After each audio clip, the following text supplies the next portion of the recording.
નમસ્કાર મિત્રો, હું છું આપનો પ્રિય મિત્ર જયસુખભાઈ બારૈયા અને કહેવાય છે ને કે આજ આનંદ, આજ ઉસરંગ, આજ નેનોમાં ને અમારે સરકેશ્વર ને આંગણે જોને કંચન વર્યા મેં કે જાફરાબાદથી જે જાફરાબાદ બારૈયા પરિવાર જે છે તે સમગ્ર બારૈયા પરિવાર આજે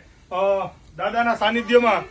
એકઠો થયો છે, ભેગો થયો છે અને આવનાર તારીખ 28/3/2026 અને 29/3/2026 ના દિવસે અહીંયા 2 દિવસનું સરસ મજાનું આયોજન રાખેલું છે. એક દિવસ દાદાનું 28 તારીખે ભૂતરા દાદાનો અહીંયા નવરંગ માંડવો છે 12 કલાકનો અને સવારે 300 થી વધારે અહીંયા યજ્ઞનું આયોજન કરવામાં આવેલું છે અને જાફરાબાદ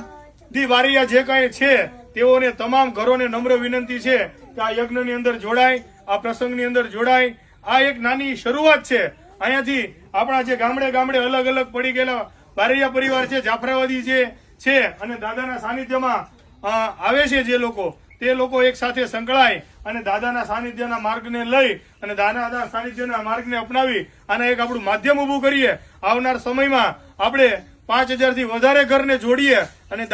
દાદાના નામનો જયકાર કરીએ અને સૌ સાથે મળી અને બારૈયા પરિવારને આપણે ઉજળો કરીએ. તેના માટેની તમામ વડીલોએ, તમામ યુવાનોએ જે કમર કસી છે, જે આયોજન કરવા માટેની પૂર્વ તડામાર તૈયારીઓ ચાલી રહી છે, તેમના માટે સૌ વડીલોને અને યુવાનોને એકવાર જોરદાર તાળીઓથી વધાવી આપણે આ વિડીયોના માધ્યમથી જે લોકો મને સાંભળી રહ્યા છે તે લોકોને હું કહેવા માંગીશ કે જે લોકો જાફરાબાદી બારૈયા તરીકે બિલોંગ કરે છે અને સરકેશ્વર ભૂતરા દાદાને માને છે તે મારા વિડીયોને જોઈ અને તમામ એકવાર આ સ્થળે,